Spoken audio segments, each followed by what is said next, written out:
Assalamu alaikum wa rahmatullahi wa barakatuh. Greetings, everyone.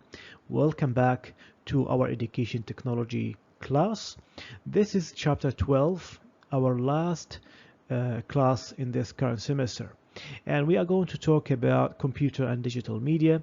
We are going to discuss about computers. What are the computer software, for example, operating system and the application.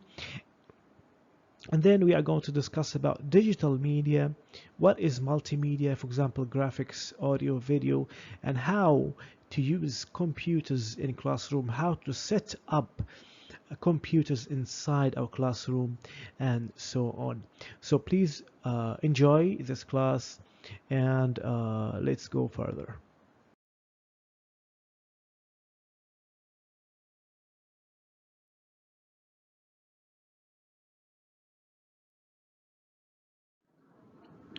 So guys, nowadays, especially with what's going on in the world with this COVID-19 thing, all educational institutions went for computers and internet toward, virtual classroom.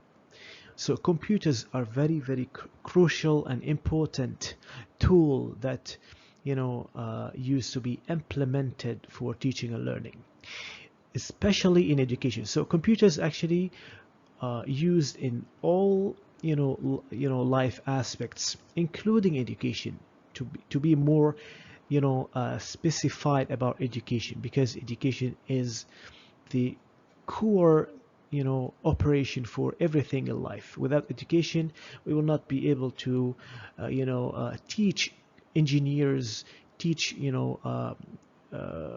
doctors, and so on. So education is very important. That is why we need to focus on using computers in teaching and learning process. Okay.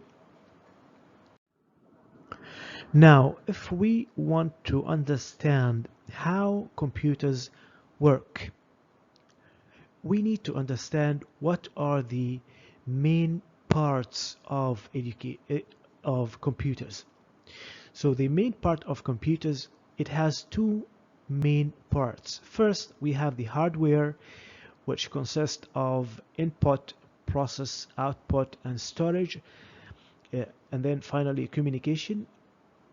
And then we have the software. Software is whatever we install or whatever we use, to make computers easy for us to handle. Without a software, we will not be able to operate the computer itself. Okay. So these are the main computer software. We have operating system and we have applications. Operating system, the software that runs the computer itself.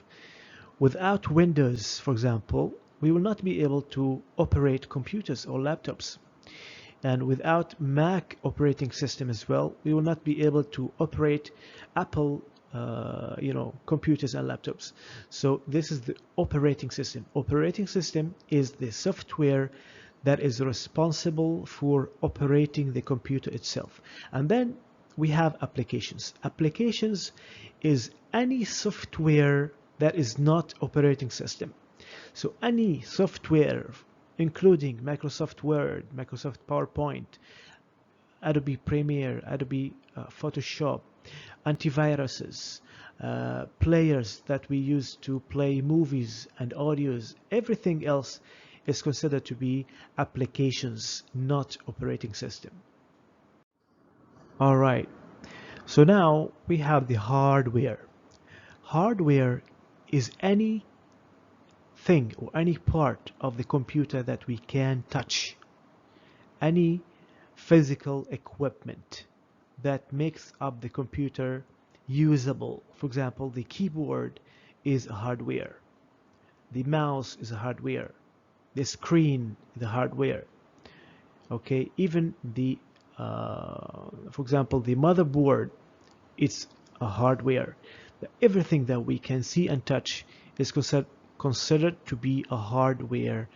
So all parts of the computers are hardware. So computers consist of the hardware, operating system, and the software, that the applications that we can actually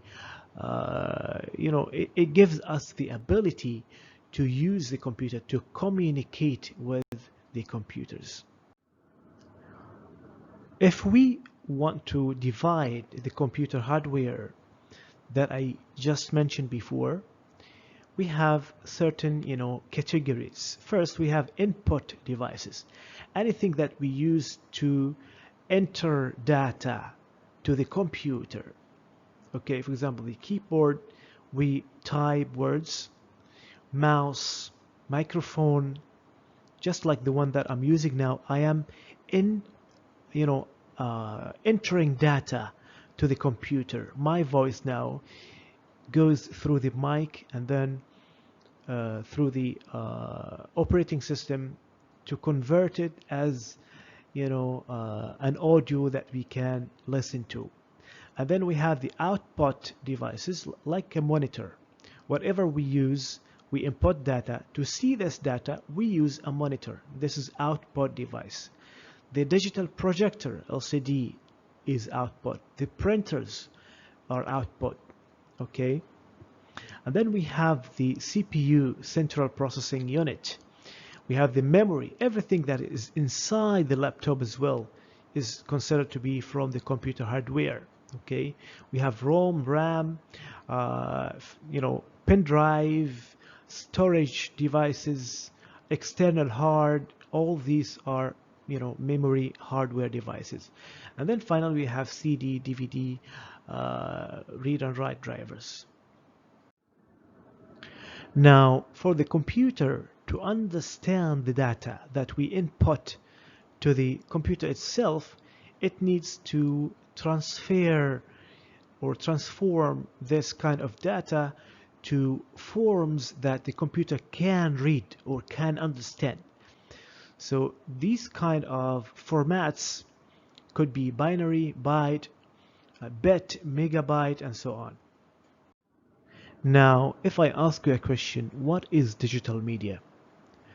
Digital media is anything that we either store or transmit or manipulate in a digital form into the computers. For example, videos, sounds, images, text, all these kind of formats are called digital media. And why do we need digital media? We simply need digital media because we need to access to this media later on. Why do we actually take photos and then save it to our computers? Because it saves our memories. So one day, after many years, we are going to open this media again, so it's easy to access. And then we need to manipulate the data we save, and the cost is considered to be nothing because everybody of us nowadays has smartphones, has laptops. So if you transfer the data, it's going to cost you nothing, and then it is going to be saved and stored in the laptop forever if there was no damage to the memory or the hard disk or whatever. So first, for the distribution and access, as I mentioned before, technology has made it very easy for us to share, access digital media in any form, whether it's video, images, text, whatever it is. And then sharing photos or digital media form is almost instantaneous. Just in moments we can transfer the photos or videos or any other media that we have. For the manipulation, digital media can be easily manipulated. How? Because using the laptops, it's very easy for us now to resize the photos, crop the videos, edit whatever videos that we have to make it just like what we want it to be.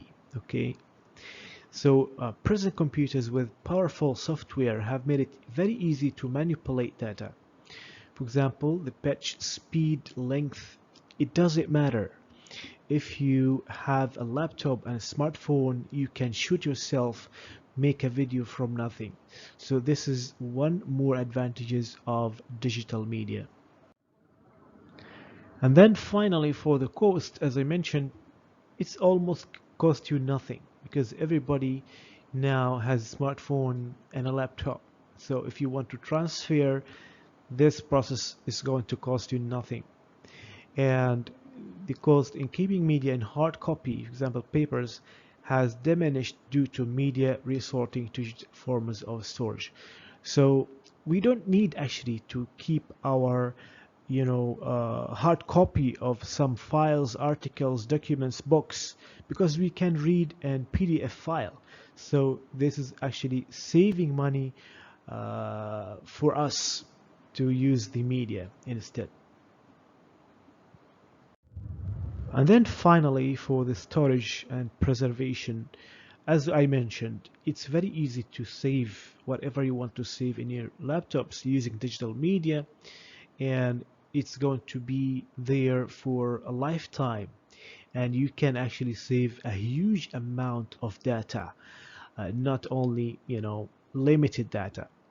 If your laptop is already filled up with data, you can buy an external hard disk and then use it as a new device to storage your data. So it's very easy, it costs you nothing, and it's going to be there for a lifetime. So now let's talk about multimedia. What do we mean actually by multimedia? Multimedia means more than one media. Multimedia refers to any kind of videos, audios, images that we use. And at the end of the day, we need to understand how to use this kind of multimedia in our classrooms. And we have discussed about that in particular. We have discussed in using audios, videos, and text, images, still images, and so on. So multimedia is very important for you as a teacher to understand, so that you will be able to use it in your classroom later on. And we will discuss here about graphics, audios, and videos.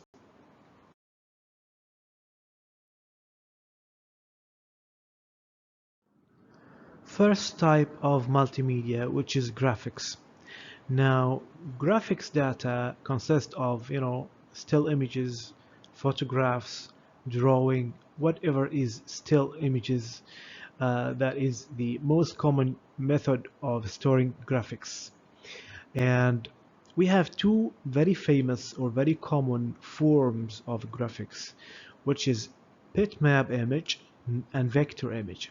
Now, the differences between these two, that bitmap is an image made of an image that is made up of a grid of small dots. So the bitmap image, when you enlarge the image in your computer, at the end you are going to end up with dots. And most of the time, bitmap image has a good quality, sometimes very good quality, but when you enlarge this image in a certain way, it's going to lose the quality. That is the difference between this bitmap image and vector. Vector image, instead, whatever or however you enlarge this kind of images, you are not going to lose quality. All right? So vector image has a very high quality because it's not consist of pixels, just like bitmap. So bitmap consists of pixels, besides them, one pixel beside another pixel beside another pixel, it ends up with million or hundreds or thousands of pixels in one image. Okay, in the vector, it use the polygons to represent images in computer images, which, as I mentioned, uh, it doesn't matter how much you enlarge the photo, it's not going to lose the quality. Now for the second type or category of multimedia, which is audio. Now audio data such as songs or sounds of someone speaking must be in digital form in order to be stored on a storage medium or processed by computer. We cannot save any audio file without actually, for example, record it to one of these formats, whether it's MP3, MP4, WMA, WAV, and so on. Third, which is the video. Now, digital video consists of moving visual images.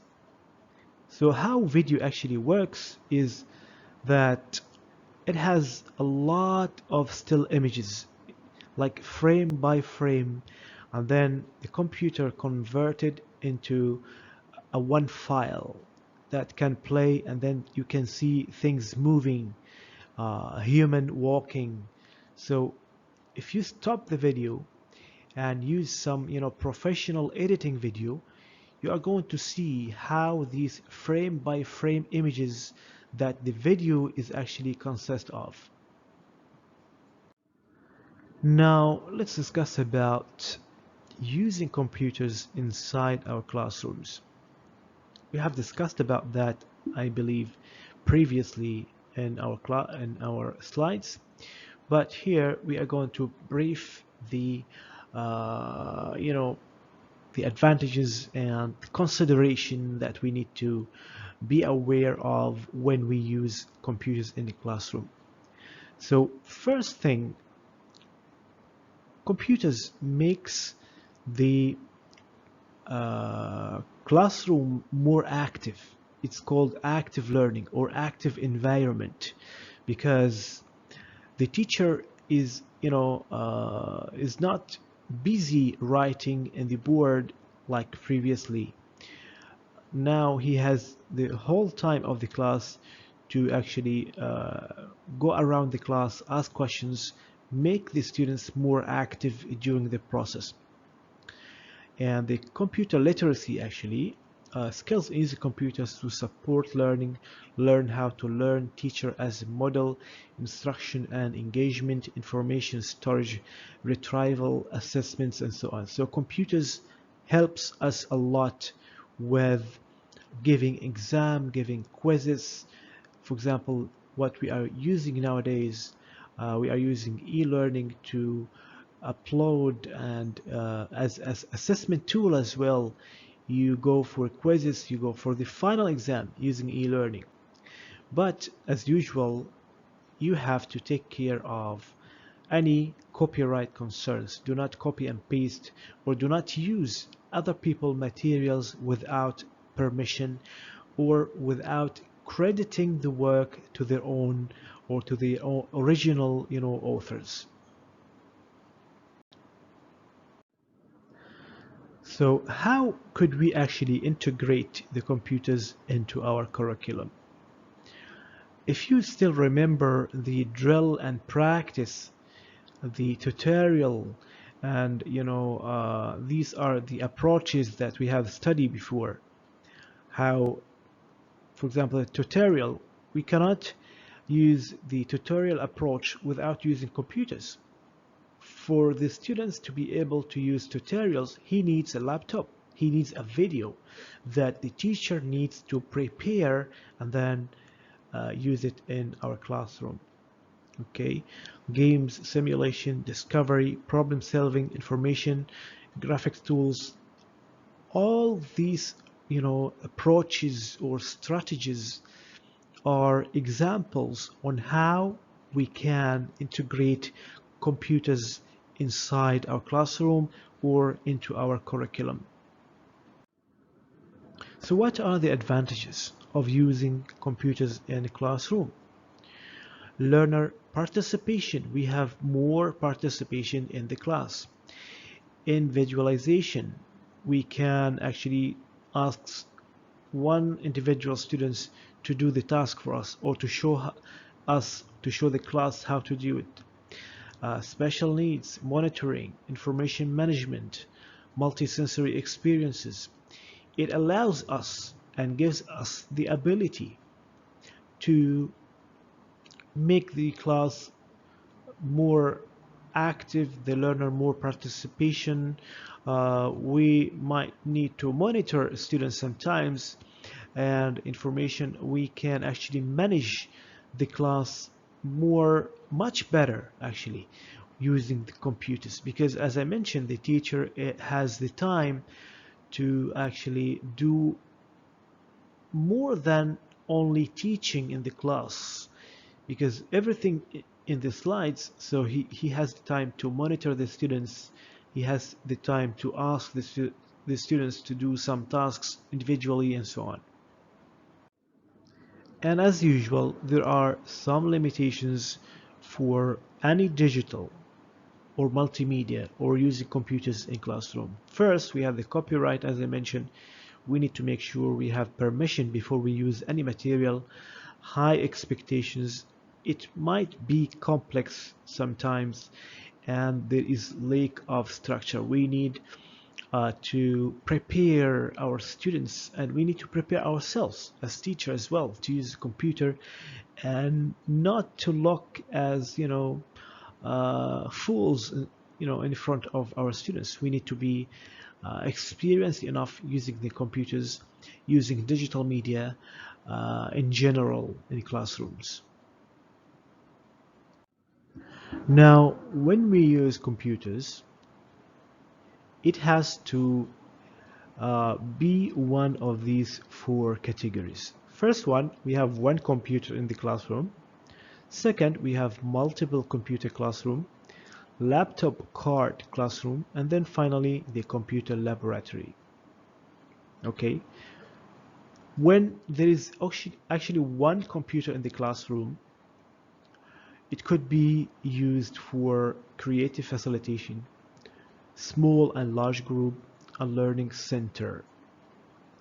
Okay, what do we mean by learning center? It's actually one center that distribute the information or the knowledge for all the class. But on the other hand, for the multiple computer classroom, we could actually divide our classroom into multi groups. For example, if we have 4 computers, we can divide into 4 groups. Okay, and then finally we have laptop card classroom, shared computers in classroom, wireless internet. If we have laptops, whether it's the school laptops or the students' laptops, it's almost the same. Okay, so if the student has laptop and the other student doesn't have, we can let these two share the laptop together, and it's good because we could use actually wireless internet. And then finally, we have computer laboratory, when we take them to the computer lab. Okay, which means it's independent work. Each of the students has its own computer to work on.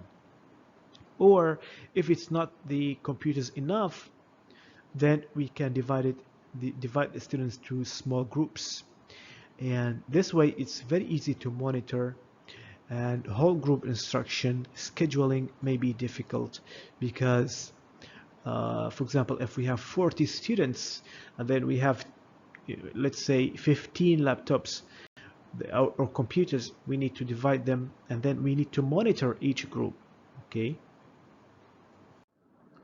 and here I have shared with you some of the maps or structure, how to use or how to set up computer classroom in case, for example, if we have one computer, if we have more than one, for example, here, the classroom is a bit different. It has maybe, more students than the others. And then here, another setup for a collaborative learning setup to make the students more, collaborate between each others. Now, let's talk about future schools, or the future of education, 21st century schools. We are going to talk about constant change, Web 2.0, how to use it as a tool, what is cyber learning, and learning communities. Cyber learning literacy. We as a teacher need some certain knowledge and skills to actually be successful when we want to involve the internet or Web 2.0 tools into our classroom. How to do that? We need to follow some teaching strategies, instructional settings. For example, formal and organized, informal and surfing, internet connections in and out of the school. We need to monitor the students' use of internet inside our classroom. Students could be a victim for a cyber learning literacy. We need to be aware of any problems, any cases that the students might be a victim for a cyber learning, because they are young and they have not exposed into the world yet. All they know that how to use, for example, social media, Facebook.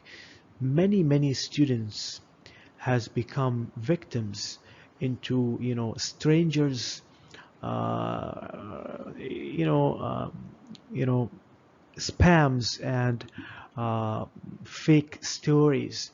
There are so many students that come to the center of counseling, claiming that strangers have cheated them or have, for example, uh, kept some sensitive pictures of them and so on. There are so many stories regarding cyber learning and so on. So we need to make sure to make our students get to know that social media is not a joke, and they cannot actually share whatever images or sensitive information with strangers. The one that you don't know in real life, do not easily text them, because they can easily vanish, or they can easily disappear from your life, and then they could actually hurt you in one way or another. So please guys, be careful how to use social media or how to use internet. And then in the future as well, when you become a teacher, make sure to enlighten your students about what's going on in the life and how to avoid these kind of inhuman, you know, uh, stuff, to actually avoid any troubles into their lives. So how could we actually employ Web 2.0 tools into our classroom? Web 2.0 tools consider to be an online resource or online library. We nowadays can download anything that we would like to: audio, video, movies, whatever we need. It's free. It doesn't matter how much you need. Everything is over there in the cloud, and you can download anything that is actually going to help you as a teacher. But we need to make sure it's the right material to use it inside your classroom to avoid any distraction inside your teaching and learning process.